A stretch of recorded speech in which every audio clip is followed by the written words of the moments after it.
आप सभी को जय मसीह की दोस्तों। मेरा नाम है रोहित कुमार। आप देख रहे हैं मसीह इंस्पायर चैनल में आप सभी का स्वागत करता हूं। दोस्तों, आप सभी लोगों के बीच में लेके आ चुका हूं पति पत्नी अपने जीवन में कभी भी ये दो गलतियां कभी भी मत करना। क्योंकि बहुत से ऐसे मसीही लोग हैं और बहुत से ऐसे पति पत्नी हैं जो अपने जीवन में हमेशा इन दो गलतियों को करते हैं, जिससे कि हमेशा उनके जीवन में एक तनाव बना रहता है। उनके जीवन में हमेशा लड़ाई झगड़े होते हैं। कभी भी उनके बीच में एक प्यार और उनके बीच में कभी भी एक अच्छे संबंध नहीं होते हैं। क्योंकि मेरे प्रियो, प्रभु का वचन कहता है, प्रभु ने हमें बाइबल के द्वारा इन दो गलतियों को पति पत्नी को करने के लिए सख्त मना किया है। क्योंकि बहुत से ऐसे हमारे जो नए विश्वासी हैं जो आज अपने जीवन में इन दो गलतियों को करते हैं। तो चलिए दोस्तों, सबसे पहले गलती की ओर चलते हैं। यहाँ पे लिखा हुआ है, पहले में पढ़ते हैं, एक दूसरों को तिरस्कार करना और झगड़े और अपमान से बचना। आज हमारे जितने मसीह भाई बहन हैं और सभी लोगों को कहना चाहता हूँ, और जितने भी पति पत्नी इस वीडियो को देख रहे हैं सभी लोगों से, क्योंकि प्रभु का वचन कहता है पत्नी को कभी भी अपने पति का तिरस्कार नहीं करना चाहिए।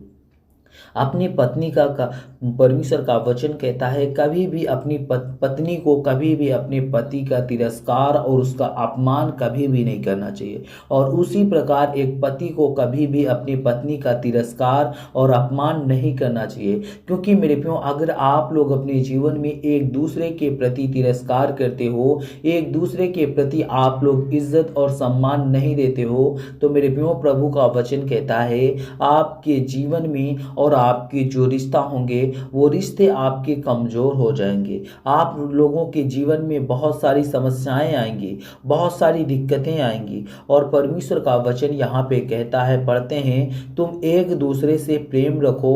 और जैसे यहाँ पे परमेश्वर का वचन कहता है, एक दूसरे से प्रेम रखो जैसे यीशु ने तुमसे किया है।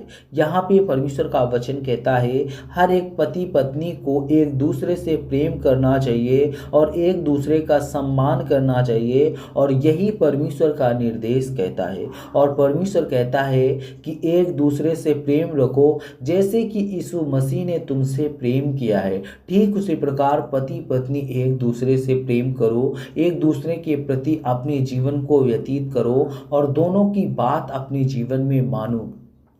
क्योंकि बहुत से ऐसे मसीह लोग हैं जो अपने जीवन में ऐसा नहीं करते हैं। तो दोस्तों, यहाँ पे वचन पढ़ते हैं, इफिसियों की पुस्तक अध्याय 5 से 25 में लिखा हुआ है। इस वचन से यह स्पष्ट होता है कि पत्नी, यहाँ पे परमेश्वर की पति को अपनी पत्नी से प्रेम करना चाहिए जैसे कि मसीह ने चर्च से प्रेम किया है, और पत्नी को भी अपने पति का सम्मान करना चाहिए। मेरे प्रियो, यहाँ पे परमेश्वर का वचन कहता है एक पति को अपनी पत्नी से प्रेम करना चाहिए जैसे कि यीशु मसीह ने चर्च से प्रेम किया है। और पत्नी को उतना ही प्रेम करना चाहिए, उतना ही सम्मान देना चाहिए जितना पति उसको देता है। क्योंकि मेरे प्रियो, प्रभु का वचन कहता है जब एक दूसरे के प्रति और एक दूसरे को आप लोग इज्जत और सम्मान दोगे, तो मेरे प्रियो, प्रभु का वचन कहता है आपके जीवन में कभी भी कोई प्रॉब्लम और कभी भी आपके जीवन में कोई भी दिक्कत और मुसीबत नहीं आएगी। क्योंकि बहुत से ऐसे मसीही लोग हैं जो अपने जीवन में, यहाँ पे परमेश्वर का वचन कहता है पति पत्नी से वैसे ही प्रेम करें जैसे अपने शरीर से प्रेम करता है। मेरे प्रियो, परमेश्वर का वचन यहाँ पे कहता है उन सभी मसीह भाई बहनों के लिए कि जैसे एक व्यक्ति अपने शरीर से प्रेम करता है, ठीक उसी प्रकार एक पति को अपनी पत्नी से प्रेम करना चाहिए और एक पत्नी को अपने पति से प्रेम करना चाहिए। जैसे अपने शरीर से आप लोग प्रेम करते हो, ठीक उसी प्रकार। और यह वचन बताता है कि पति को अपने पत्नी, यहाँ पे परमेश्वर का वचन कहता है पति को अपनी पत्नी से पूरी तरह से स्नेह और सम्मान के साथ व्यवहार करना चाहिए। पति जो होता है उसे अपने पत्नी को पूरी तरह से स्नेह से, यानी प्यार से और सम्मान से उसका व्यवहार करना चाहिए, ताकि आप लोगों के जीवन में और आप लोगों के जीवन में जो भी आपके जो संबंध हैं, जो आपके अच्छे रिश्ते हैं, वो रिश्तों में कभी दरार ना आए। क्योंकि बहुत से ऐसे लोग हैं जो अपने जीवन में उनकी शादी 2 से 3 साल होती है, फिर भी वो लोग अलग हो जाते हैं एक दूसरे से।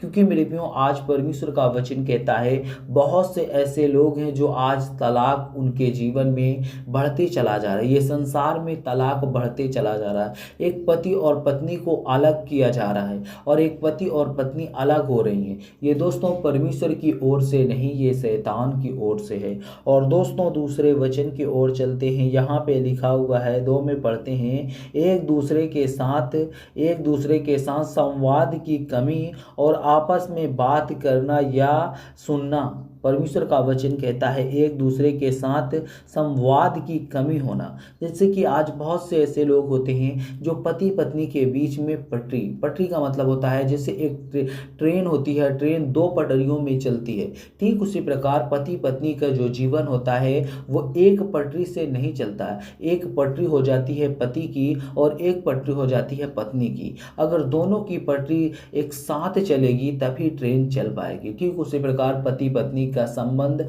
और पति पत्नी का जीवन भी चल पाएगा। उसी प्रकार परमेश्वर कहता है, यहाँ पे परमेश्वर कहता है कि बाइबल में पति और पत्नी के रिश्ते को संवाद और अहमियत को भी बताया गया है। जैसे कि एक दूसरे के साथ खुलकर के बात करना और समझना जरूरी है। बहुत से ऐसे मसीही लोग होते हैं जो अपने जीवन में एक दूसरे के प्रति वो लोग उनकी प्यार और उनकी बातों को अहमियत नहीं समझते, पति पत्नी की अहमियत को नहीं समझते। लेकिन मेरे प्रियो परमेश्वर का वचन कहता है एक दूसरे के साथ खुल करके बात करना और समझना बहुत जरूरी है। और यहाँ पे परमेश्वर का वचन कहता है तुम्हारी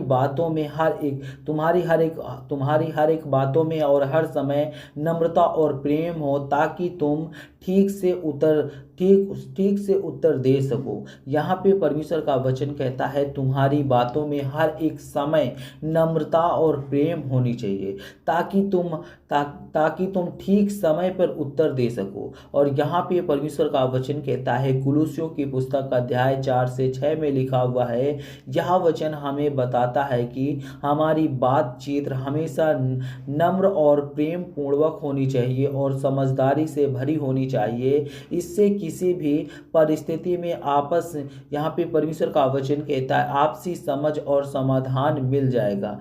मेरे प्रियो प्रभु का वचन कहता है यदि किसी का मन किसी के खिलाफ नाराज हो तो उसे क्षमा कर दो जैसे प्रभु ने तुम्हें क्षमा किया है। और कुलुस्सियों की पुस्तक अध्याय 3 से 13 में लिखा हुआ है हमें एक दूसरे को क्षमा करना और गुस्से में नहीं आकर के संवाद करने की आवश्यकता करना। बहुत से ऐसे मसीही लोग हैं, आप सभी लोगों से कहना चाहता हूं कि प्रभु का वचन कहता है आप लोगों को अपने जीवन में एक दूसरे को क्षमा करनी चाहिए और हमेशा गुस्से को अपने जीवन में काबू करके अपने जीवन को आगे बढ़ाओ। क्योंकि मेरे प्रियो जो गुस्सा होता है वो परमेश्वर से विपरीत है, वो परमेश्वर की ओर से नहीं है, वो शैतान की ओर से है। तो जितने मेरे मसीह भाई बहन हैं आप सभी को जय मसीह की। दोस्तों God bless you all of you, आमीन। आप सभी को जय मसीह।